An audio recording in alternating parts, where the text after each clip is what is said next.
Good evening, good evening, good evening. Welcome back to Space Oddities. If you've been here before, if you haven't been here before, why not? But we're glad you're here. So anyway, you're all very welcome. And welcome to Tuesday. Again, another edition of Space Oddities Live. Joined this evening by Michael. Say hello, Michael. Hello there. No, I'm back. I'm back from my travels. And Roger, how are you? Hello, good evening, and welcome from sunny Sparkford. Oh, there we are. And Well, when the sun's out, that is. when the sun's out, yeah. And Lou in the US, how are you? Yes, hello from the surface of Venus, where it is cloud covered all day, all night, forever. Ever since I bought a new telescope, that's what's happened. So, Of course, it's inevitable. And of course, good evening from sunny Spain, where it's been exceptionally sunny and 28, 29 degrees. Mind you, I'm going to London tomorrow, where at the moment is about 27 degrees, so only a little bit cooler than here. Who would have thought that? That's unthinkable. It's a clear sky at the moment in Stourport in Worcestershire. Oh, right.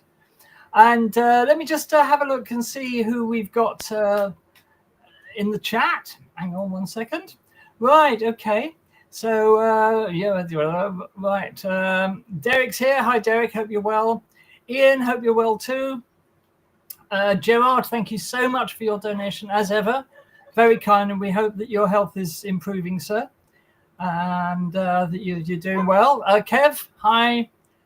Sandra, hello to you too. Sandra, Stuart, hi. That's about it for the moment. Oh, Pauline's there. Hi, Pauline. Hope you're well. And there we are. So on a packed program tonight, well, not that packed actually. We have got a bit of a treat for you. Lou is going to be doing the same this week that we did last week, Battle of the Giants, but this time it's Battle of the Telescopes, and Lou will be pitting in one corner the Hubble Space Telescope and in the other the James Webb Space Telescope, and telling us all about the differences between them, which one's better, which is giving us the better science, similarities, differences, and so on and so forth. So we've got that to look forward to a bit later. Ian says it'll rain in London, Andy. Well, you'd think so, wouldn't you, Ian? You really would think so.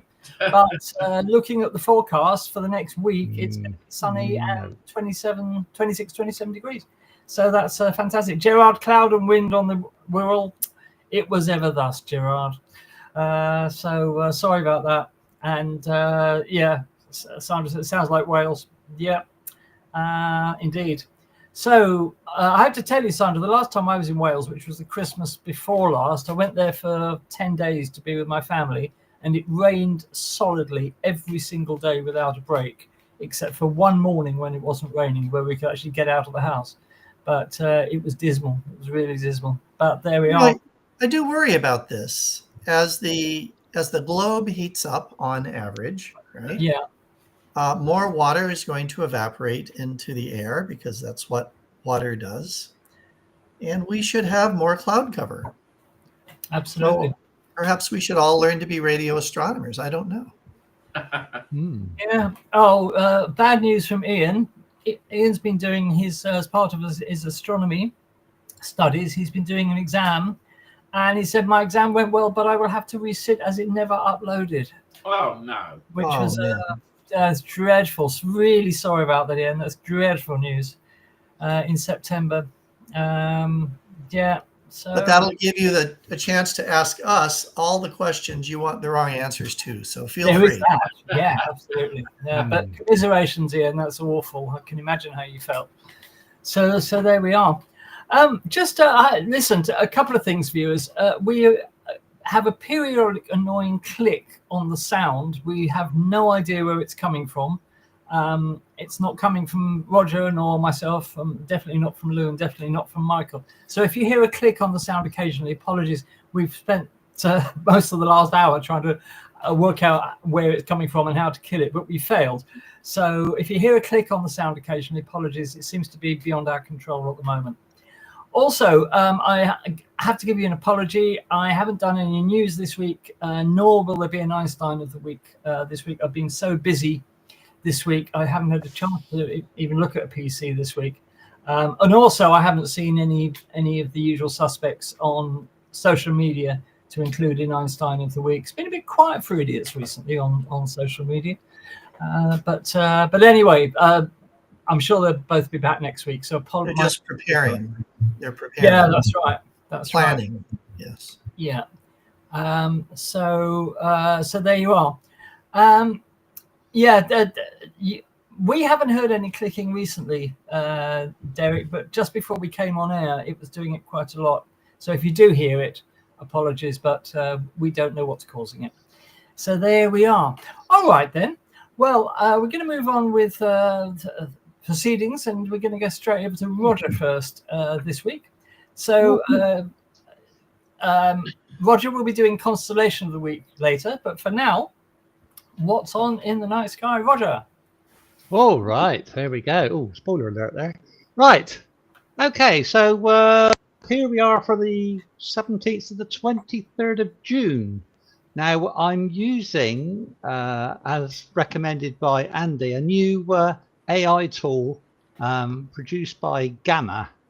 So the look and presentation of what you're seeing from me are all on this, and this is partly me and partly AI helped. So let's hope you can understand what I'm trying to get through on this new presentation. Okay, so we're currently going through the last quarter phase of the moon, and that will be a new moon in the next week or so. So all well and good here.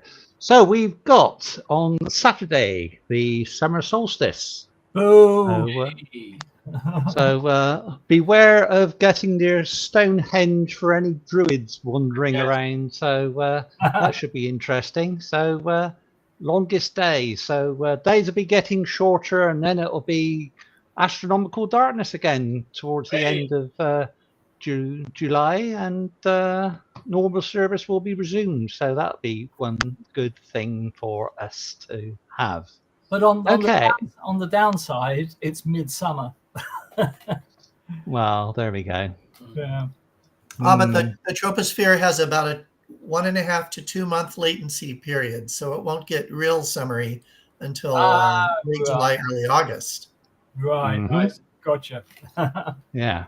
So we have got the summer triangle coming nicely now, and as we say goodbye to the galaxy constellations of Leo and Virgo over towards the west, we've got to say farewell to Mars soon. But on the whole, we are now getting into the interiors of the galactic core of the Milky Way, coming out through Sagittarius and Scorpius.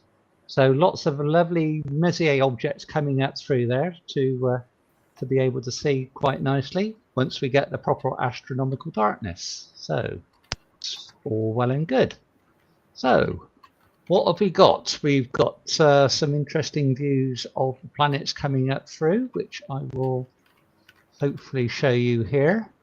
So we have got Saturn coming up before sunrise, so you might be able to see that quite nicely now, as it's far enough away to be able to get to see that. Also Venus shining away in the morning glow, and we've got Jupiter almost right by the side of the sun from our viewpoint at the moment. So could be quite an interesting opportunity once that separation starts to happen.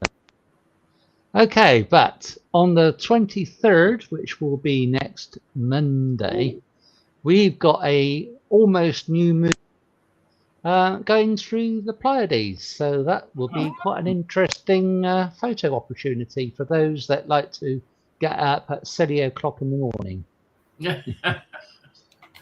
But you should be able to see it nicely with some binoculars, as it says in the slide. I might try and photograph that then.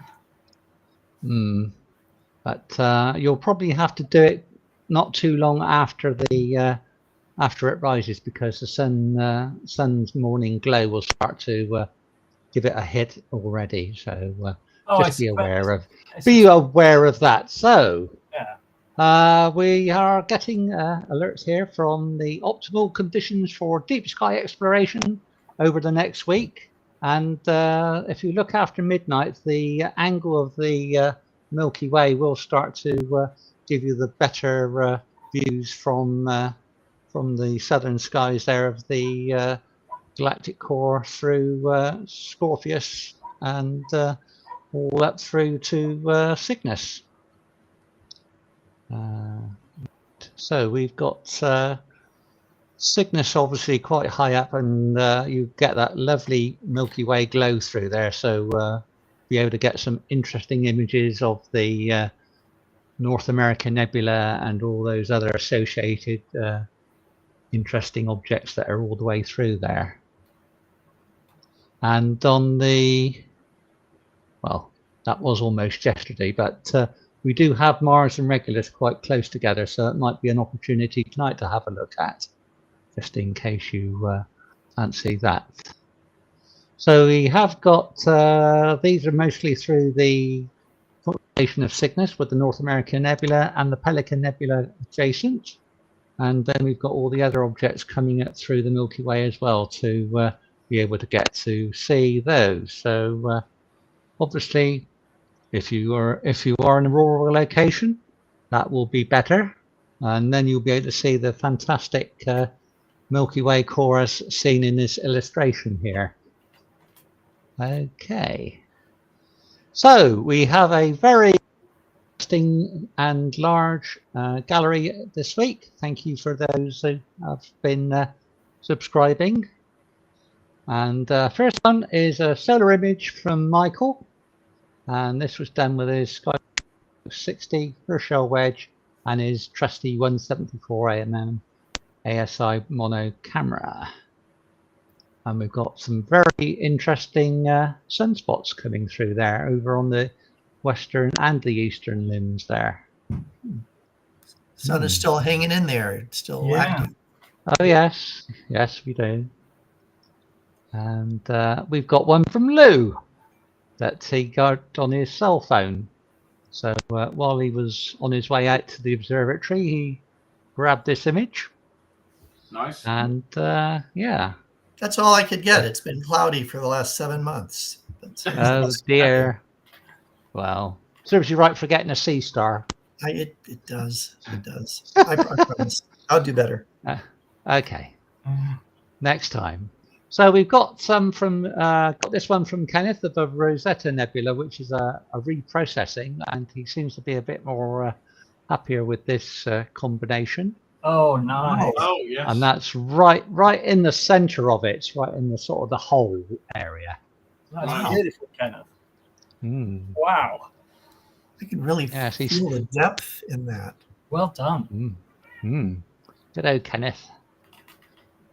And we got some from Kevin Earp, which we haven't had for a while, probably because of the weather. So this is Space Station photobombs the sun, and he's managed to get and illustrated on the picture the Crew Dragon and the supply ship. Wow. Progress MS-30. And if I flip it over, there we go. That's cool. Wow. Look at that. Amazing. Wow. Well done, Kev. That's amazing. Gosh. How do you do that? Magic. That's amazing, Kev. Look at the detail. He did well, that boy. What telescope did he use? C-Star. No. No, sir. No. No, sir. No. It was. It might be done. Yeah, it was. I'm not quite sure which one he uses. He might have used a 100mm optic refractor, I think. I think you're here, aren't you, Kev? Can you put in the chat what you used? Did you say 57? That's the 57.4 seconds arcs. The what it is. But this was part of the from this here, and this is from a 6-second video, so it only took just over half a second across Xpree 100mm. I thought There you are. might have been the one, but there we go. Super. So not bad for a 4-inch refractor, eh? Not bad at all. So there's a combination with the 2 times. Okay, well, the two, So, yeah, Oh, wow. you know, And these are some of the frames that he managed to get through on that. Very nice. goodness, Mm-hmm. that's stunning. That's amazing. I bet you're really proud of yourself, Kev. I would be. Mm. Yeah. Yeah, send that into Sky and Telescope or astronomy or whatever you guys want. I want to use it in Capcom magazine. Yeah. Anyway, Not so not Sky and Telescope. okay, we've got another one from Kenneth of the Whirlpool. Whoa, Wow. that's- Vibrant. Oh, nice. I know. I don't know what happened to get the other part chopped off in half. I'm not on what the reason why that might be. So whether it was partly the telescope's fault or out from the processing, I'm not sure. But it's still a very nice picture with all those dark dust lanes in the arms there coming out very nicely. Yeah, nice Well done, definition. Kenneth. Right, so here's one from me from yesterday. There's just some sunspots here which are in white light on the left and in calcium on the right hand side. And if you look carefully around the edge, you can see some of the prominences on these there. So with the calcium K line, Yes. you are seeing Mhm. higher up in the chromosphere than I think- the red line of hydrogen alpha. Yeah, I think so. I think Yeah. that's true. I think that's true. Mm, yeah. Anyhow, Okay. So that was that. But then I did I got the quark out, and we got this detail over on the oh, crime. over on the, yeah. This is an inverted image, so you've got the white sunspots instead of the black sunspots. Oh, You seem to get I seem to get better contrast and detail if I invert it. Yeah. So that's what I like to do now. That's beautiful. Always showing off, Roger.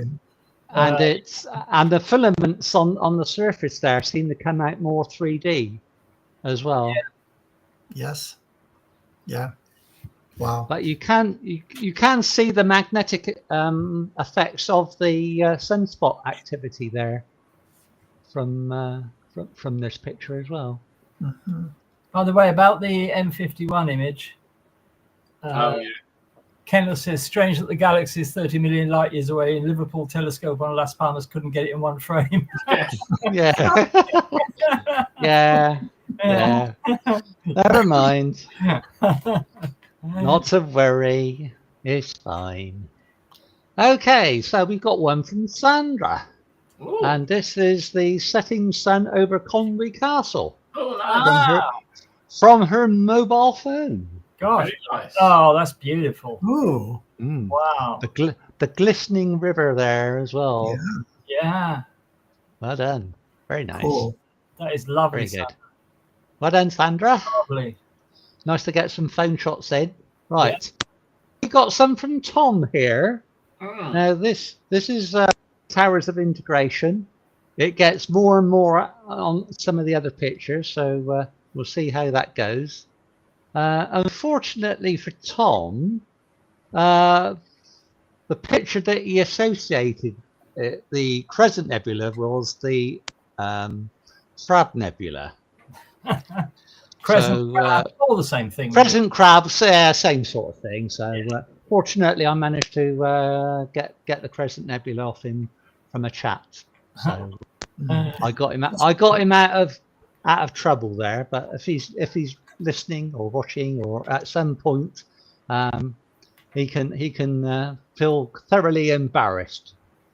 I like the brilliant color scheme Yeah. there. Red, white, Yeah, and well, blue, it's- very patriotic. Yeah.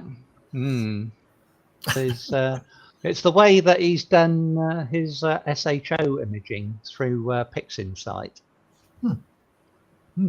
Lovely. Okay, so we've got the M101, the pinwheel, which is 23 hours. They're getting longer and longer, the They are. processing. Did you guys ever The sleep? in- Thank God. He doesn't. He can sleep. He just leaves it automated through the night, like I would. Absolutely. Is that playing the game? Yep. Yeah. Beautiful. Absolutely lovely. Now, I guess he did that with his reflector because he got star spikes there, which gives it away from the spider veins that the telescope has. So, gives it a nice effect. There ought to be some image processing software where you can add the spikes on bright stars to impress your friends. Yes, you can. Yes, you can. Yes, there is, definitely. Right. Oh, there is. So, Of course there is. Tom has now got 45 hours on the Pac-Man Nebula. Has he no shame? No. Sure What he needs to do is get a 2-meter telescope. Then he only needs to take it in about 2 minutes. Yeah. Sure, he doesn't mean 4.5 hours. No. I'm waiting for the one that has a 15 billion year integration. Yeah. So this is the result of his 45 integration. What? That's all he could get in 45 hours. That's pathetic. Yeah, I know. Yeah. Yeah, well. Yeah. I think it's pretty good. Damn. That's amazing. Yeah. That's the structure. He's got is amazing. pretty much every color under the rainbow there. Yeah. Okay. Wow. Well done, Tom. And to popple it all off, it's that should be 1,800 meters elevation. Sunrise in Madeira. Yes. And hang on. Wow. Yep. I didn't take that title off, but on the horizon there, you do have some tourists stood up on the ledge there. Yes, that's right. With, we didn't actually get to the final viewing point. The footpath didn't look very no. good. Is that an observatory there on the slope? That isn't Yes, that isn't. Yes, it is. It's one of those clamshell observatories. Yeah. I thought it was still part of the radar station. No, that's a clamshell dome. Right. That's a clamshell observatory. Yeah. Yeah. Okay. Wow. What a great place to have an observatory. I'll just say a bit about that. We had to be ready to get on the couch at 5:30 in the morning on Friday morning for that. You know, nearly 1.5 hours drive up to the top of the mountain. With a sunrise at 7 o'clock in the morning. Well done, Michael. Thank you. Yeah, that's lovely, Michael. Can you also see something on the right hand side, a little bright patch just above the cloud? No. Just before you get to the rock. Yeah. On the right hand side, can you see a little bright bright spot? Is that like a half moon rising? I'm not sure what it is. I think that might be possibly a reflection artifact from the sun. Yeah, from the sun on your lens. Yeah. Yeah. So lovely image though, Michael. Beautifully framed. Yeah. Yes, very good. Not bad for a phone. No, very amazing. And that concludes our gallery for this week. Right, thank you, Roger. That's brilliant. So, viewers, did you like the new format with our new software that Roger's using to generate the night sky? If you do, put it in the comments. If you don't, put it in the comments. If you'd like to go back to the old one, what do you think? Did it look nice? Is it pleasing to your eyes? And we hope it is. So anyway, moving on. Just a reminder, that if you would like to support Space Oddities, you can do so by buying us a coffee. And if you just scan this QR code that's up on the screen, as it said, after all, astronomers' lives matter. So please buy us a coffee. You can click the link that's just appeared in the chat. That will take you to the Buy Me a Coffee site, where you can buy us a coffee if you would be so kind. And if not, you can always donate to us directly using the super chat icon, which is underneath the chat, the one with the $ on it. And you can give us a donation directly. And as I always say, because I have to, just so everybody's clear, every bit of money that you donate to us goes towards keeping Space Oddities going. So there we are. And it's gratefully appreciated. We know how strapped everybody is for cash these days. So any money you can spare for us would be really, really appreciated. And we thank you from the hearts of our bottoms. We really do. So there is that. Also, of course, don't forget it's summer. You can buy your glorious, absolutely unparalleled in the history of merchandise, Space Oddities merchandise that the pouting, lovely Roger is currently modeling. And no, Michael. Sorry. Oh, God, it's getting tired. It's been a long day. Michael is currently modeling the latest design in the Space Oddities merchandise, the Space Oddities T-shirt. And he's had that for 15 years, and it looks as good as new. And it's been through the wash 37,000 times, and it still looks fantastic. That is an indication of the sheer quality of our merchandise, viewers. So what are you waiting for? Go over to the shop, and you can get all your merchandise at the Space Oddities shop. Scan the QR code or click the link in the chat. Get yourself some lovely merchandise from Space Oddities. And again, all the money goes towards keeping us going. So if you'd like to see Space Oddities going, that's how you can support us.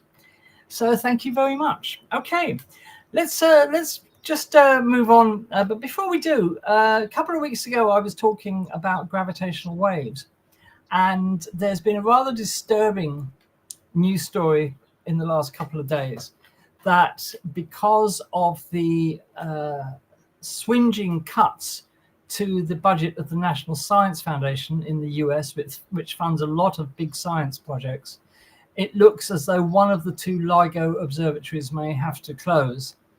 If it does, this will be an absolute disaster for gravitational wave astronomy, which, as we all know, is a new science. And to absolutely decimate the science like this would be unthinkable. It's really, really depressing. The problem is, of course, that those in power obviously don't understand that, yes, there are two identical LIGO observatories, but there are very good reasons why they're identical observatories. One of them is that you use the two observatories as a check on the other, so that if one receives a signal and the other doesn't, you can be pretty sure that it was a false positive, it wasn't a real signal. If both of them receive the same signal, you can be equally certain that it's a real thing. That's one reason. The other reason, of course, is that having two LIGO observatories plus Virgo in Europe and Kagra in Japan allows astronomers to triangulate on the sky the exact spot where the gravitational wave event happens and turn all sorts of telescopes towards it to see if there's any optical counterpart. If we lose one LIGO, then the accuracy of doing that will be much, much, much degraded. And we might not find, like we did in the case of JWST 170817, the famous neutron star collision. We were only able to pinpoint that to a galaxy called NGC 4993 because it could be triangulated on the sky with the aid of the three observatories that were then working LIGO, both LIGOs and Virgo in Europe. And if we lose one LIGO, it will decimate gravitational wave astronomy. Anybody got any thoughts on that? Lou, you got any thoughts on that? Yeah, it's only science. I mean, yeah, you know, just chip away, no problem. I'm hoping that in a little time, given the numbers of people who are showing up for various protests, that there will be some pushback, and that reason will dominate. Reason will overcome ignorance. But We don't know. NSF is receiving huge cuts. I was at NASA Goddard Space Flight Center the other day, where division heads were lines of people coming into their office to find out if they had a job. Tenured researchers, brilliant people. So we'll see how it goes. But that appears to be the state of the art right now. And I saw the email that NASA sent out to employees saying that, changes are inevitable because NASA, under presidential direction, has to realign itself more with the president's goals of prioritizing putting American boots on Mars so that he can bask in the glory of it. It's just so upsetting for science. It's so distressing. But as Lou says, we have to try and maintain a level of optimism, and perhaps it won't be as bad as we think it's going to be. Yeah, we made it through the first dark ages. We can. Yeah, that's true. That's true. But of course, this is causing long-term damage. Even the threat of doing this is causing long-term damage to American science, where there's so much uncertainty over jobs and research programs and whatever. And it's other nations that are going to benefit. I mean, Europe will definitely benefit from that mass migration, if there is a mass migration, of American scientists. And I think France is actively inviting scientists. Come over here. We do good science. Yeah. So perhaps it's, ultimately long term, although there will be much disruption. Ultimately, the science will still perhaps get done, just in a different place. So let's hope so, because we cannot afford to lose gravitational wave astronomy. It's just unthinkable, because even in the 10 years since it started, since the first gravitational wave detection in 2015, the science has come a long way. And with improved technology, it stands to go a lot further. And we know it's going to go a lot further because of what I was talking about a couple of weeks ago, with all the projects that are planned for the future. And if America doesn't want to take part in those, well, I'm sure the Chinese will and Europe will, and that's it. So there we are. Anyway, I don't want to be too doom and gloom about it, but it is very upsetting to see American science being attacked in this ridiculous, childish way. But there we have it.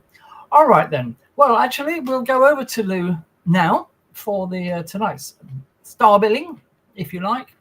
And it's a battle of the telescope. Da, da, da, da. Okay, Lou. Okay. Now I was depressed. Now I'm back on the horse. So, Space Oddities friends, sit down, buckle up, hold on to your hat for a next exciting episode of BattleBots.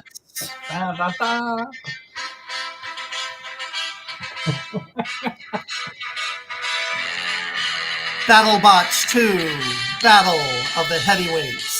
The rematch.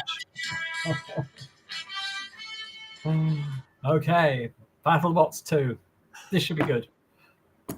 Today we're going to look at really two big heavyweights, not only in mass, but in terms of the kinds of discoveries that they've been making and how it's changed every book on astronomy you can think of.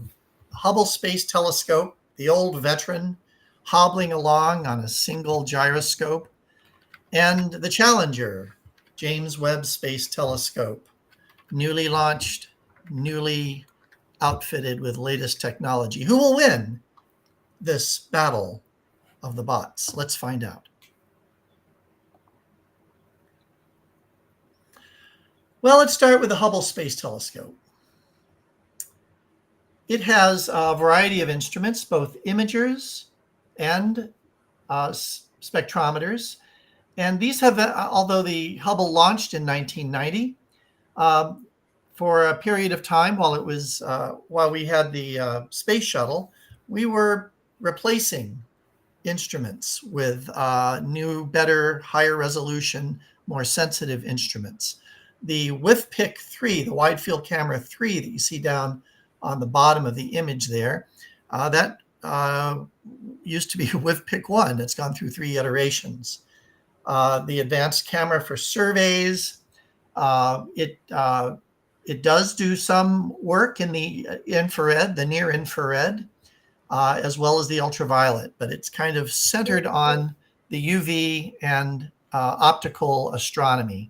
And over on the right, you see a throughput for some of its instruments from about 1/10 of a micron to 2.4 microns. That's the wavelength range it operates in. For the James Webb Space Telescope, also a variety of instruments, both imagers and spectrometers. Now, James Webb is built only for infrared astronomy. Its wavelength range is, as you can see over on the right, 0.6 to about 28.5 microns. So there's a little bit of overlap with Hubble in the near infrared. And as you can see, James Webb is, because it's built for infrared astronomy, there are a few things you should note. The first is that the mirror itself, and we'll see a picture of that in a few moments, is actually covered with gold, a very thin layer of gold, because gold reflects highly efficiently in the infrared. The other thing you'll notice is that it has a series, well, can't tell that it's a series here too well in the graphic, but it's a series of covers that block out light from the sun to keep the instruments as cold as possible. When you're viewing in the infrared, heat becomes your nemesis. So you have to keep things. Sorry, look, can I just interrupt for a second? We've still got the Hubble on the screen. Oh, you do. I'm sorry. I'm looking at my my other series of. There we go. Thank you. Thank you. All right. So, imagers for near infrared and far infrared, mid infrared and far infrared spectroscopy, and imaging and spectroscopy, 0.6 to 28.5 microns. And I was looking at the anticipated lifetime. The mission was planned for 5 years with an extended period of 10-year mission lifetime. But because launch went so beautifully, there is anticipated to be enough hydrazine left to keep this thing running for at least 20 years. Now, Hubble, that launched in 1990, is still going strong, and it may reach 40 years of operation, even limping along on a single gyroscope. Neither spacecraft can be serviced, at least easily, right now. Hubble is in low Earth orbit, but we don't have anything really that we can send up to work on it. And the James Webb Space Telescope is orbiting the Lagrange 2 point, which is about 1 million miles from Earth in the opposite direction of the sun. So whatever they have, they have. All right, let's move on here. All right, we talked a little bit about the spectral range. Here's a nice graphic. The Hubble Space Telescope, as you can see down into the ultraviolet, is centered on the visible and a little bit up into the near infrared, up to about 700 nanometers. James Webb can see in the near infrared, but all the way up into the mid and pushing on far infrared. So those are two giants that cover a huge part of the electromagnetic spectrum. Over on the right, you can see, for comparison, the Spitzer Space Telescope, also an infrared telescope, but more capable in the far infrared. And on the surface of the Earth, because you can, the Atacama Large Millimeter Submillimeter Array, which takes from the far infrared into the microwave. So the idea is that with all of these, plus gamma ray and X-ray telescopes, you really would like to span the entire spectral range, and then of course all the way down into the radio, to be able to see the universe in its entirety, because the universe looks very different depending on the color of the light that you're using to view it in. Right? So there's been a lot of talk about mirror size, and it turns out that to some extent size matters when you're talking about telescopes in space. The Hubble Space Telescope has a single 2.4 meter mirror that is covered in silver. You can see, I hope you can see in the slides a little bit of an image of a human being on both of these, right there and right there. So you can get a sense for how big these things are. The James Webb Space Telescope has a much larger multi-segment mirror of 6.5 meters in diameter. Now, what does that actually mean in terms of their performance? Let's find out.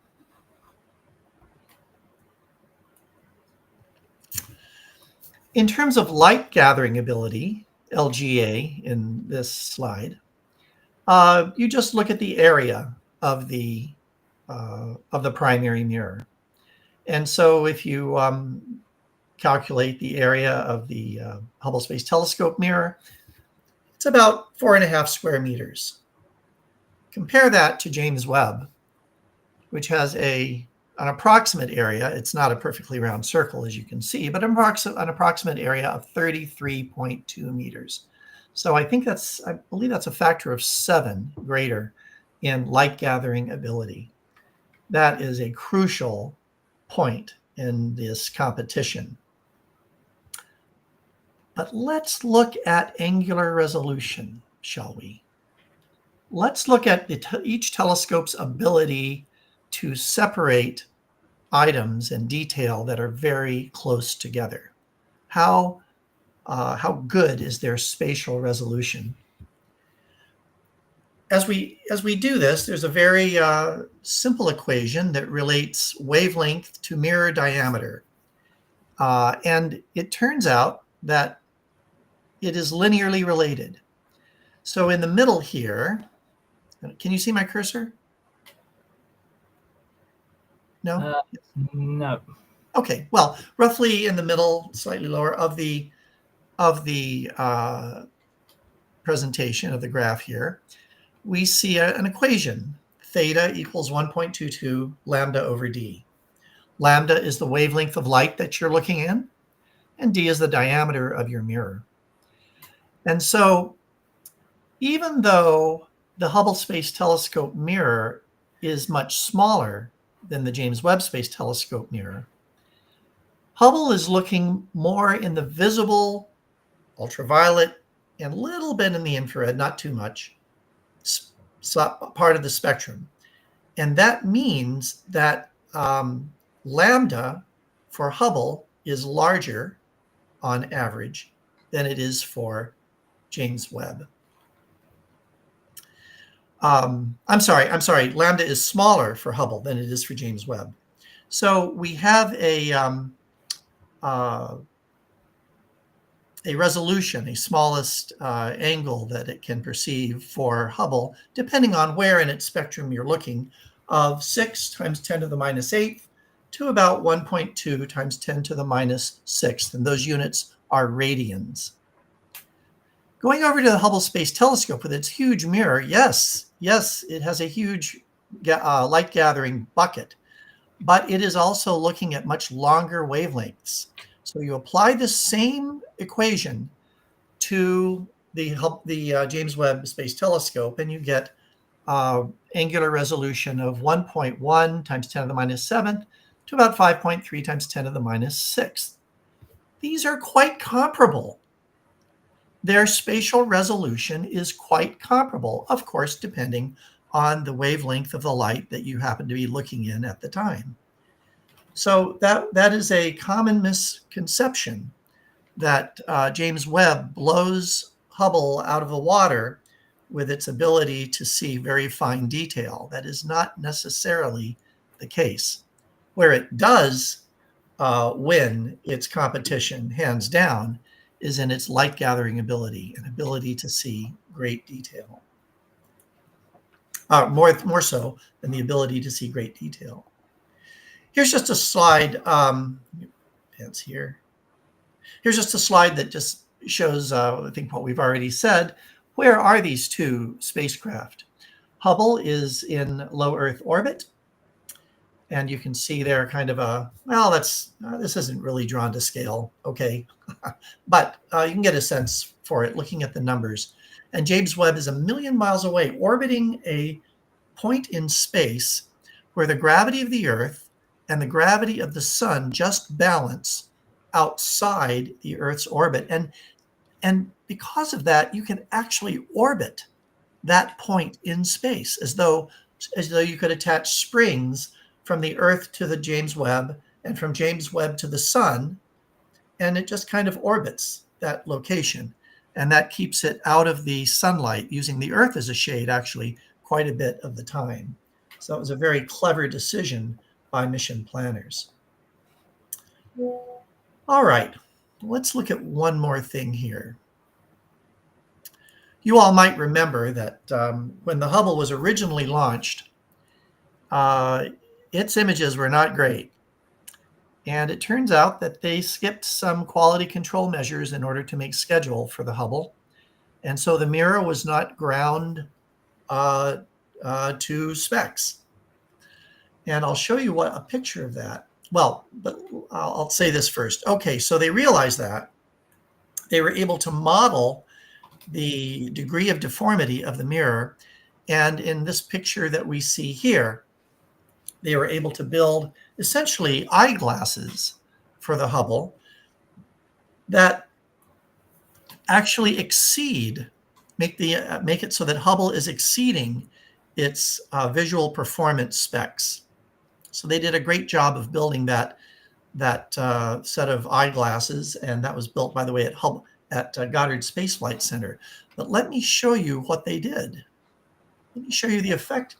Here we see on the left a picture of a galaxy. I'm not sure which one that is, but I bet our viewers might.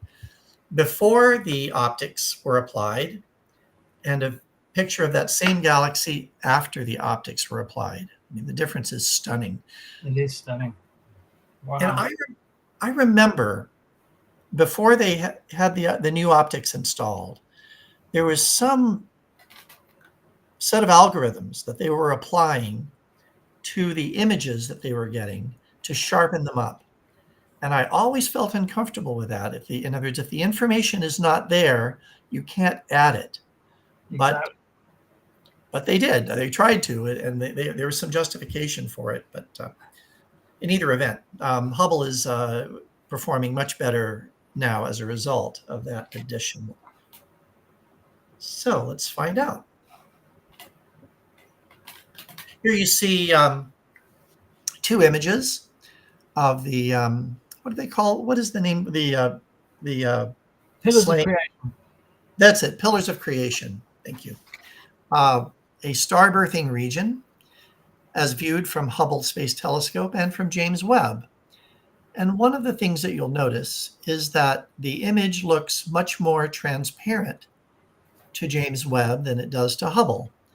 That's a result of James Webb being able to see in the infrared, where the wavelengths, these longer wavelengths of light, are not really very affected by the gas and dust that intervenes between the nebula and Earth. So those wavelengths travel much more efficiently through the gas and dust of the nebula, and so it appears more transparent.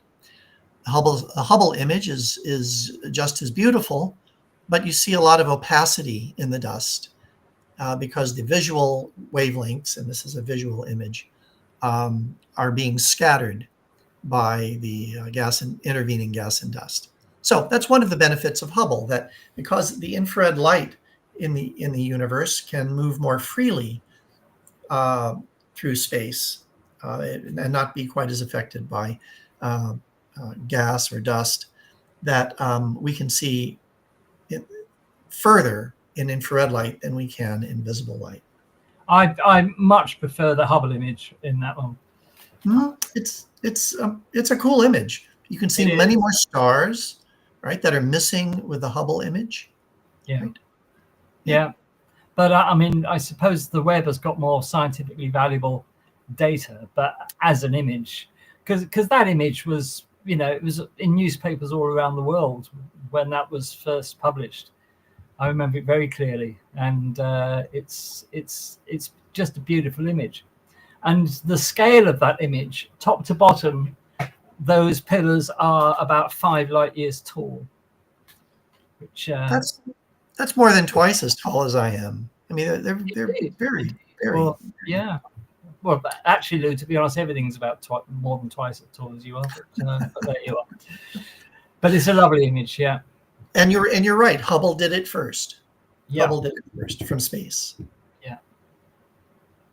Let's look at another set of images here. Yeah, yeah. There we go. There we go. So let's see. This is Uranus, I think. What we're seeing in the left-hand image here, it's reversed. James Webb's on the left, Hubble's on the right.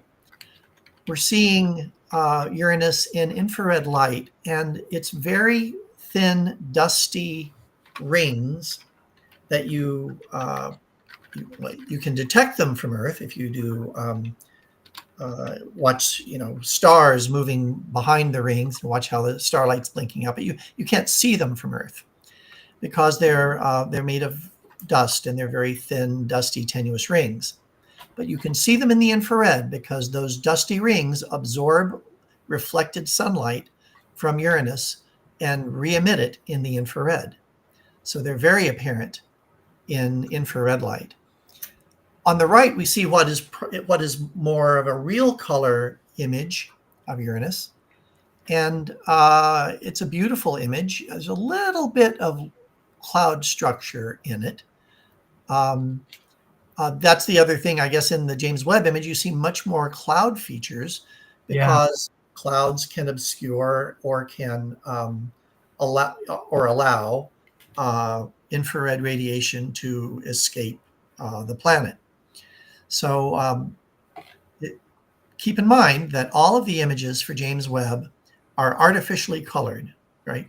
That makes sense because they're in infrared light and we can't see in the infrared. So that's an example of what a lot of people forget, that James Webb, although it's not its primary focus, it does have solar system. It does have planetary science objectives. And so here's a wonderful way of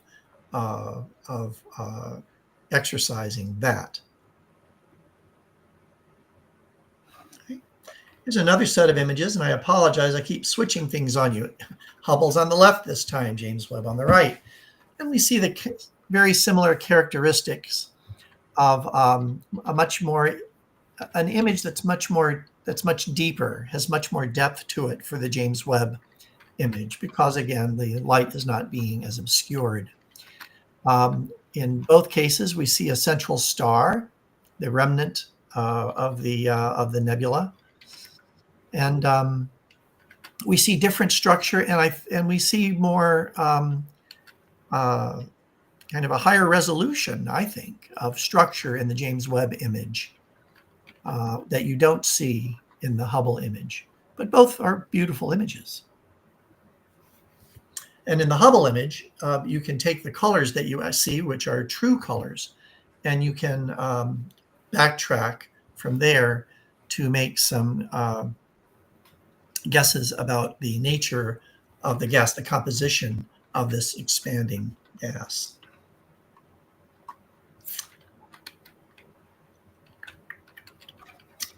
Okay.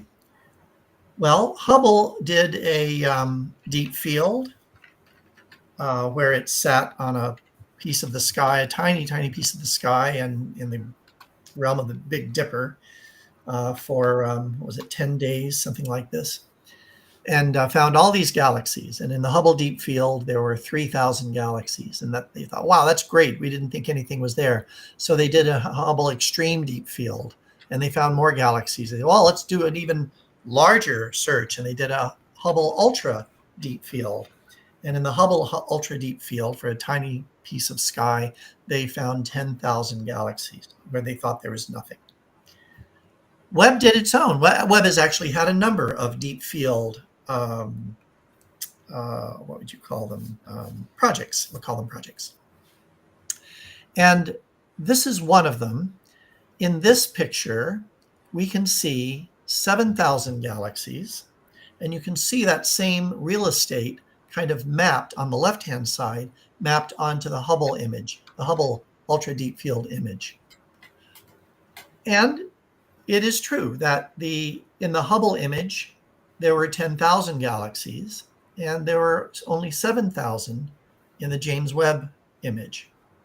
But in order to get the light that they needed to see those 10,000 galaxies for Hubble, they needed an exposure time of 11.3 days. James Webb, on the other hand, by virtue of its great mirror, only took less than a day to see those 7,000 galaxies. And in fact, there have been other subsequent James Webb deep fields that have uncovered in a similar space 45,000 galaxies, because James Webb can collect light much faster and more efficiently. The latest one has 800,000 galaxies. 800,000.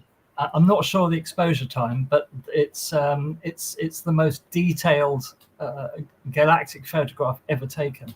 That is going to keep astronomer busy for decades. Yeah, astronomers in the U.S. will be able to volunteer their time to analyze all that. Well, I'm already doing it as part of Galaxy Zoo. I'm analyzing those images. Outstanding. That's right. Galaxy Zoo. What a great citizen science program. We'll have to talk about that in one of our shows. Yeah, we should. We did actually talk about citizen science ages ago, but I think it's worth revisiting.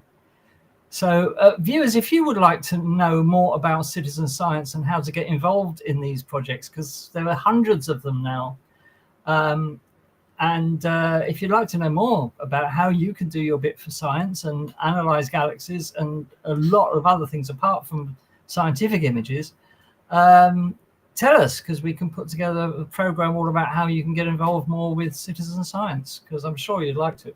So do tell us if that's something you'd like to see on SpaceOddities. Put it in the chat, if you'd be so kind. Well said, Andy. Well, we have one more slide. I started thinking, what is the furthest galaxy that we have seen with each telescope? Verifiable, right? And I began my search for this thinking, well, I'm sure it's James Webb. That's what it was built for. It turns out that both Hubble and James Webb have seen galaxies roughly, as you can see in the graph here, 13.4 billion light years away. And for the Webb, 13.5 billion light years away, which translates into a Z of 11.1 for Hubble, right? A cosmological redshift Z, and a Z of 14.32 for James Webb. This is, let's see, I think I've got this right.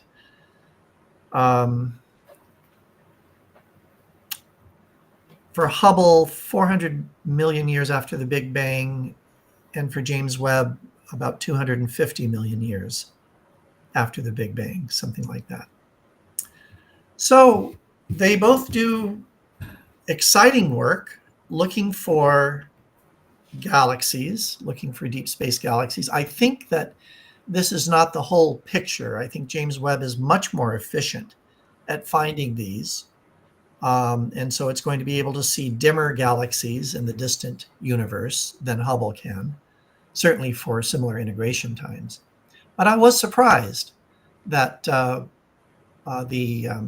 distance for the most distant galaxies for both telescopes is, very close to the same. Yeah, that is surprising, actually. Yeah. I would have expected a much wider gap. Yes, sir. Yes, sir. I did too. But I suppose you can make the point that, as you go further back in time, obviously the more difficult it becomes to observe those objects. So even pushing it back from 13.4 to 13.5 billion light years is in itself quite an achievement. That certainly might be. And as I've said, perhaps Hubble can see some very large, very bright galaxies, but I'm sure James Webb can see much smaller, dimmer galaxies. And frankly, I think it's stretching to call either of these galaxies. These are kind of blobby. Yeah. Come up with a categorization for them. So we have the old cow and the new bull. Which has won this competition? I'd like to hear from our audience. What will it be? Hubble Space Telescope, tried and true, proven itself over decades, or brand new glitzy James Webb Space Telescope, uncovering new discoveries every day? What do you think? What gets your vote? It's got to be the JWST for me. I mean, we're all exceptionally fond of the HST, but the clarity of the images we're getting from the web, I think, declares it a clear winner. Derek says it's a draw. So any other opinions? Put it in the chat. What do you think? In terms of the science that they've returned, I mean, both telescopes in their way have been revolutionary, haven't they? Of course, because we didn't have anything like the Hubble, not remotely like it, in terms of the images it can produce before it launched. Of course, it's going to really be superseded by ground-based telescopes. For example, the European Extremely Large Telescope, due to see first light in 2029, is the latest estimate. That, if all goes to plan, it should have around 15 times the resolution of the Hubble telescope. Whereas, what, 7,000 or 8,000 feet in the dry Chilean mountains? Yeah, up in the Atacama Desert in Chile, with its 39-meter mirror, the biggest telescope mirror ever made. It's going to be the biggest observatory ever constructed under the clearest skies in the world, and it should achieve up to 15 times the resolution of Hubble. So right. The thing is, you've got to get above the water vapor. Water vapor is your enemy. And so I don't know how much column density of water vapor there is above the ELT, but we can certainly find out. Well, it's not only the clearest skies in the world, it's the driest skies in the world. There are some places in the Atacama Desert where it hasn't rained in 100 years. So the atmosphere is the driest that you can imagine. So I don't think water vapor is much of a problem. Do you know what is the main problem there? Wind.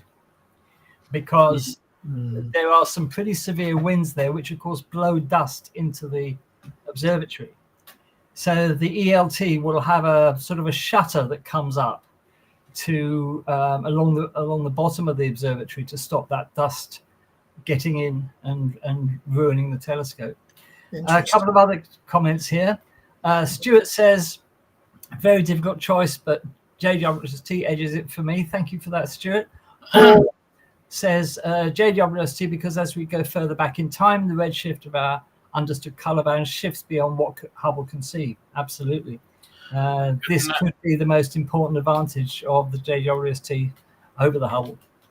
I'd like to say something about the HST, if I may. Certainly. considering it, as Lou said, it is nearly 40 years old. It is in its construction, and it's 40 years plus technology that it's using as well. And we've had that time to prove it, and it's absolutely. I just think it's a lasting legacy in itself. Let's hope the James Webb can surpass it. Maybe, we don't know, but we'll see. And of course, it has the. By the way, Paul says, "Thanks, Lou. Some surprising information and comparisons. I found it hard to decide which because Hubble's like an old friend." Oh, it is. It is like an old friend. Yeah. And of course, we all know the reason why the JWST is projected to have a far longer lifespan than anticipated. It's because of the brilliant job that Europe did launching it into a 100% perfect trajectory. Yeah. Which means it won't need to use its hydrazine nearly so much to correct its position. So it should last for 20 years.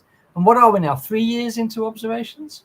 I know, that's amazing in itself. So imagine what we're going to find out in the next 17 years if that indeed proves to be the lifespan. It's going to be unbelievable.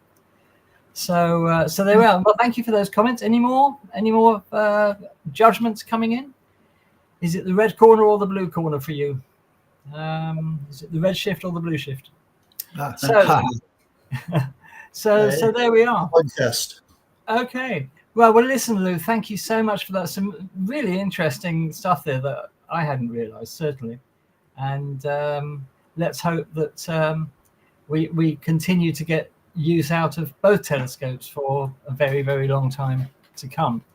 I'd like to approach this from a slightly different angle. Instead of pitting the Webb against Hubble, let's do a comparison of the Webb and what is its natural predecessor, which is the Spitzer Space Telescope, which is NASA's orbiting infrared telescope.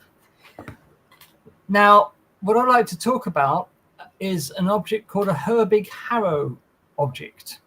I'm sure the guys here will have heard of it, but for those of you that don't know, a Herbig-Haro object is... Oh, Lou's gone. Oh, he's come back. Just let me put him back in. A Herbig-Haro object, we have seen jets of material, especially associated with black holes. They fire out these amazingly long jets, thousands of light years long in a lot of cases. And also pulsars fire out jets as well, or can do. The Herbig-Haro object is a young star which also fires out these incredibly long jets of material. And this has been it was quite a discovery, I think, that we didn't expect young stars to fire out these incredible jets of plasma into the surrounding interstellar medium for vast distances. But young stars can and do fire out these jets. So I want to give you, first of all, just give me a second to set this up. I want to show you. Here we are.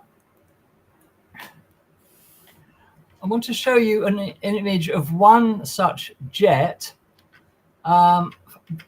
taken from the Spitzer Space Telescope. Hang on one second. There we are. Let's get rid of us. So this is an image taken from the Spitzer Space Telescope. It's an infrared image. And this is an amazing jet emanating from a young star. Now compare the same object taken with the JWST, and you can see the difference. Mm-hmm. It really is an amazing difference. And in fact, the JWST has up to 18 times the resolution of its predecessor, the Spitzer Space Telescope. So this is a direct demonstration of how far the technology has moved on. Obviously, the JWST has a much bigger mirror and the technology is more up to date. But it just goes to show you how far astronomical technology is moving on. And then if we go and just have a look at a bigger image of the same object, the detail in that is incredible. So you're looking at material that is being thrown out of a young star. They call it the space tornado because of its appearance. And we don't fully understand these objects. We don't understand really why young stars do this. Only some young stars exhibit this behavior. We don't know exactly why. So I just thought I'd show you that as a comparison between two infrared telescopes. So so there we are. So that's the Herbig-Haro object. There are quite a few of these objects known, but as I said, we don't really know what's going on with those young stars that they eject these massive jets of material. Obviously something to do with magnetic fields, but we don't know what. So there we are. Derek says thanks, Lou. Stuart says thanks, Lou, great presentation. Sandra says thank you, Lou. Thank you very much for your comments, people, as ever. And as I said, if you would like to know about how to get involved in citizen science and working on all sorts of different projects, the Zooniverse, zooniverse.org is the place to go, and they offer you a bewildering variety of projects on everything from wildlife to botany. I mean, you name it, it's all in there. And the Galaxy Zoo is one project where you can classify galaxies from telescopes like the Webb, and it's especially exciting with the Webb because nobody's seen a lot of these objects before. And as Lou said, they look like blobs. But you can go, and it's very, very easy to use. You just answer a series of questions about the object that you're looking at. And the more people that do this, the more information we have about these galaxies. When you've got one image with 800,000 galaxies, every bit of help astronomers can get classifying those. There's a lot of machine learning that goes on these days trying to identify these images, but of course they have to be trained, and you can't train them on objects that nobody's ever seen before. So anyway, if you'd like to know more about how you can get involved, we'll do a live stream about it, show you the different projects you can get involved in and how to do it. So please let us know in the comments if that's something you would like us to do, because although Zooniverse is not the only citizen science umbrella for projects like this, there are others. There's Einstein at Home and lots of others. You know, some of you may remember the SETI at Home project, where we were all sitting for long periods, staring at the screen, trying to identify artificial signals in radio waves.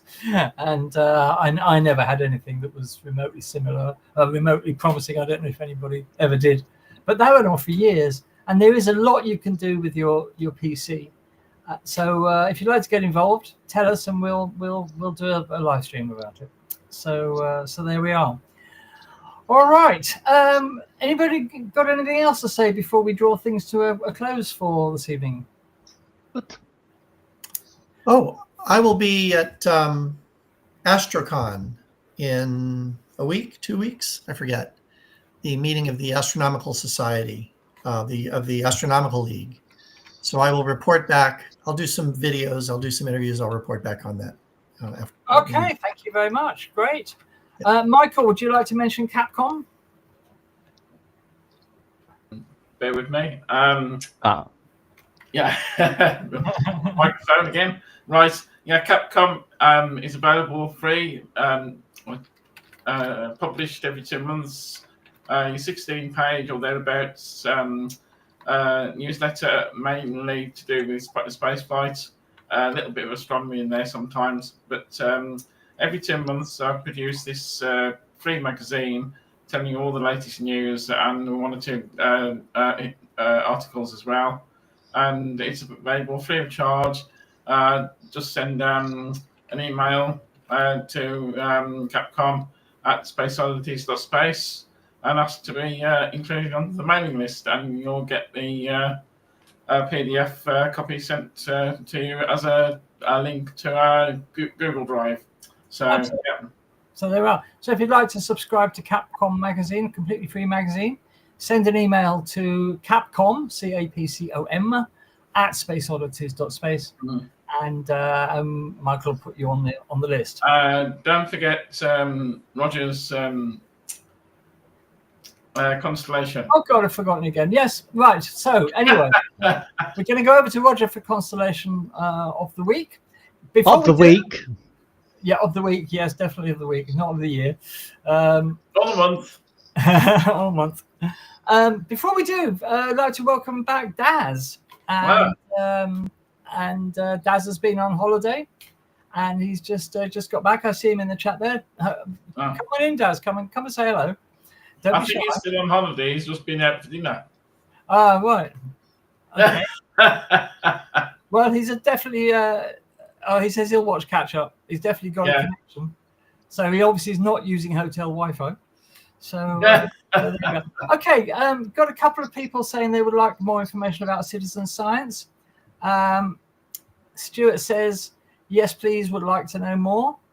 Paul says, citizen science does seem to be worthy of a session. Do it, and that's it. And certainly we will put that together, and we'll be looking into that for you. Can't promise you when, but there you are. Don't forget that September on Space Oddities is Mars month, where we will be doing the same as we did with the moon in April.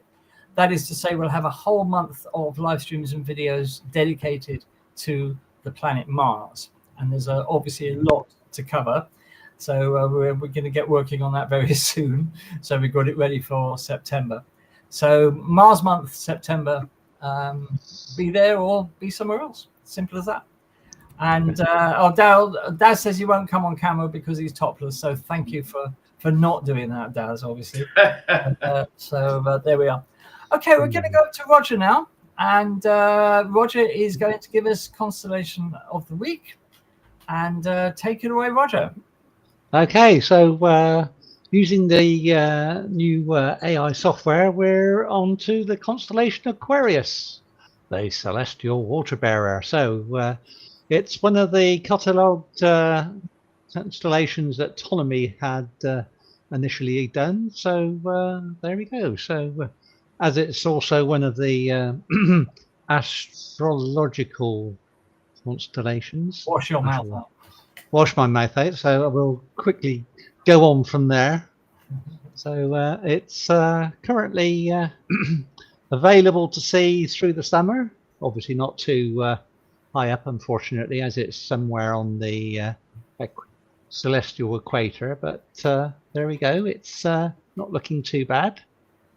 We do have some of the other constellations of Pisces, Capricornus, Cetus well, and Eridanus all surrounding it, so it is quite a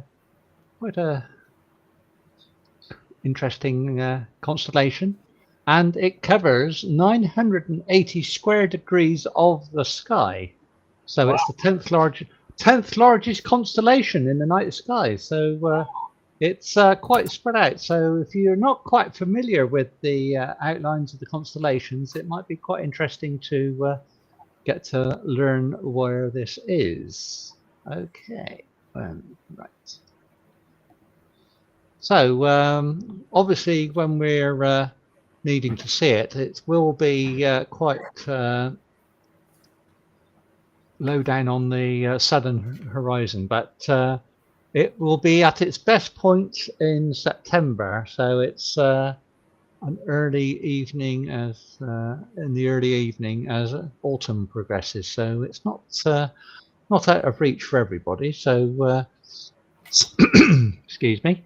So it spans approximately 57 degrees across the sphere. So it's quite a well spread out object. So it can be quite interesting to study it. There are a few. Oh gosh, what's happened there? So we've got a bit of a gobbledygook there. So a bit of fluff there that needs washing out. The joys of AI. So it's been interesting to be named by different cultures, like the Chinese, the English, the Chinese, the Babylonians, all the rest of it, giving it different names and its relative history of it. But here's some of the brightest stars. It's Sadalsud, which is Beta Aquarii, and Alpha Aquarii as Sadalmelek. They sound very Arabic to me, so They do.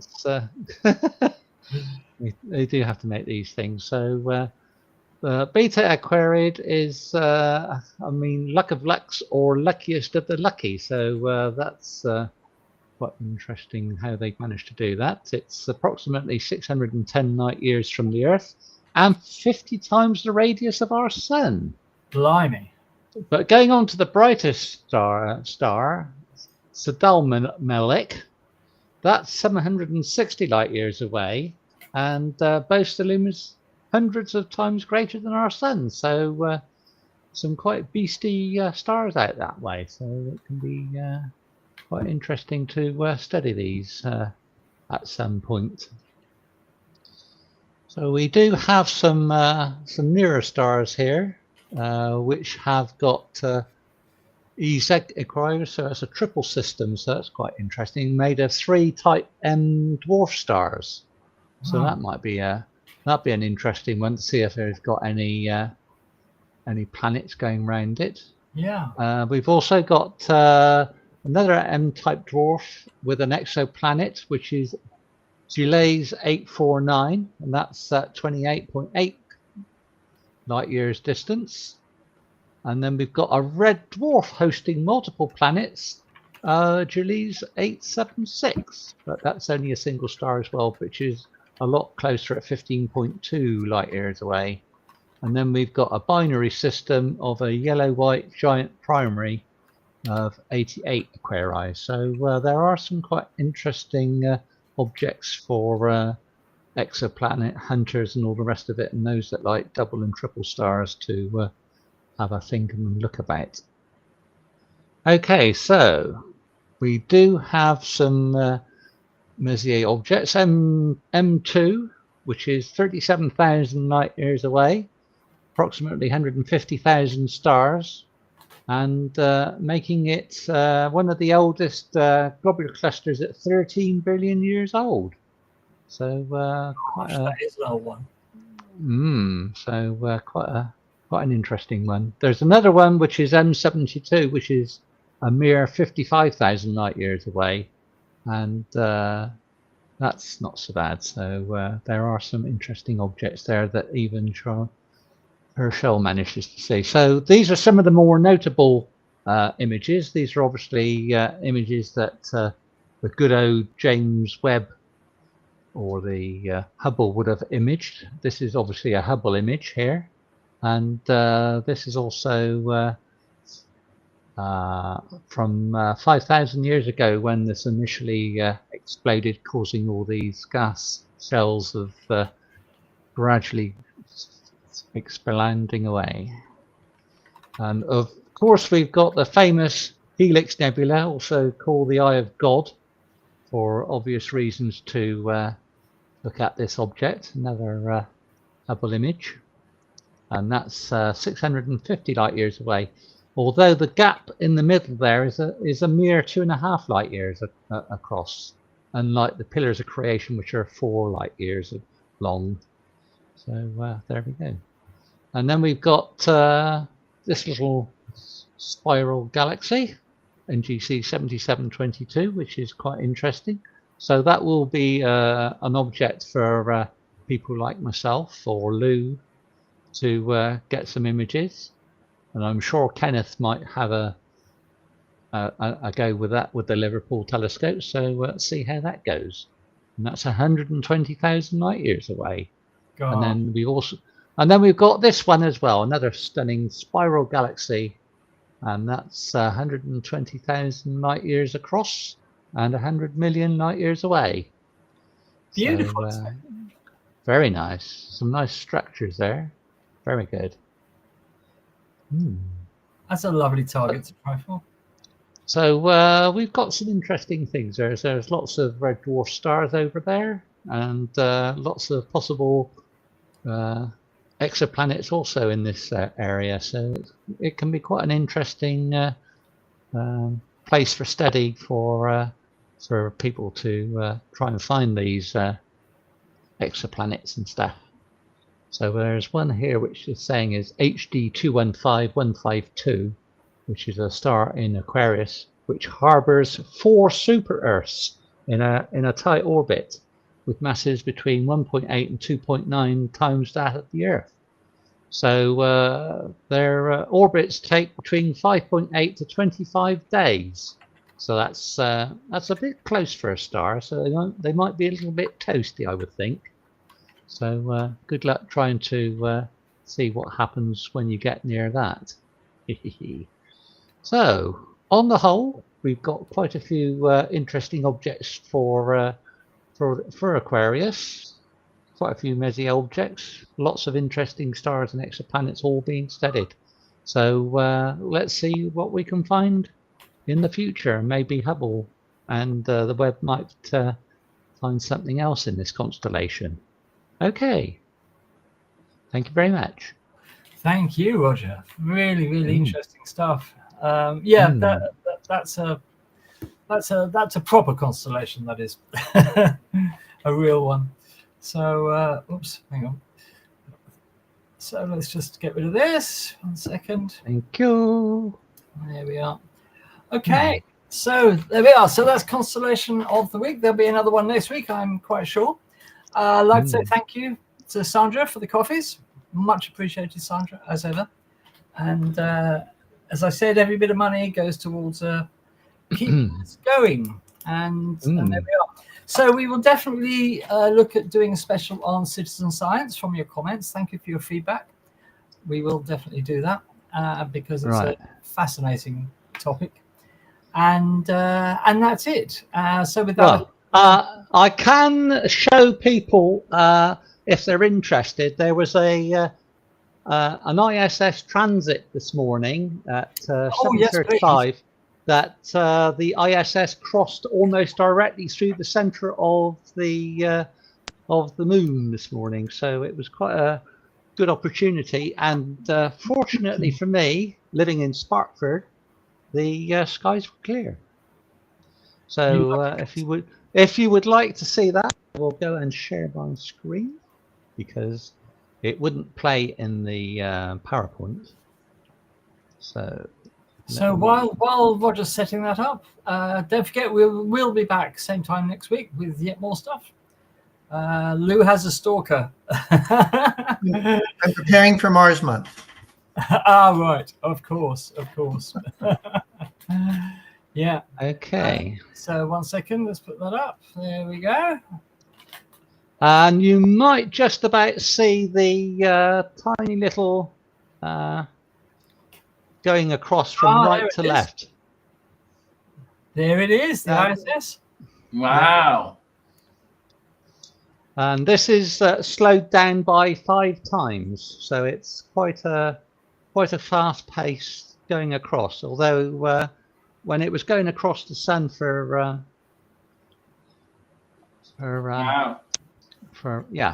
was a lot quicker. But there we go. But is that the first time you've captured a transit like that, Roger? No, it is third time I've done this. Right. But it's been excellent. Quite fortunate. It's a lot easier when it's in the night time because the ISS is so visible. You don't have to worry about trying to guess. Although the timings were pretty accurate on the ISS Transit Finder website, but it was a blink and you'll almost miss it sort of thing. That I'm sure Kevin finds that quite fun to try and guess when it's going to come and see how much time you want to do it before and after, just in case you don't get the combination of it quite right. But this time it worked out quite well. Yeah. Okay. Paul says, well done, indeed, from all of us, Roger. Well done. You're so clever. Honestly. Right. Okay. All right, then. Okay. So let's just get rid of that. Where is it? Come here. There we are. There. Okay. Right. So we'll wrap things up for this evening. We'd like to thank all of you for being here this evening, and we hope you've enjoyed today's live stream. As I said, we'll be back same time next week. That's 8 p.m. UK time on the SpaceOddities channel. And have a fantastic week. May you have clear skies, everybody. Take care of yourselves. Gerard, we hope your health continues to improve, sir. Hope you're okay. Thinking of you, of course. And we will see you next week. So from Michael, from Lou, from Roger, and myself, we will say good evening to you and see you back here next week for another thrilling edition of SpaceOddities Live. So take care and thank you for being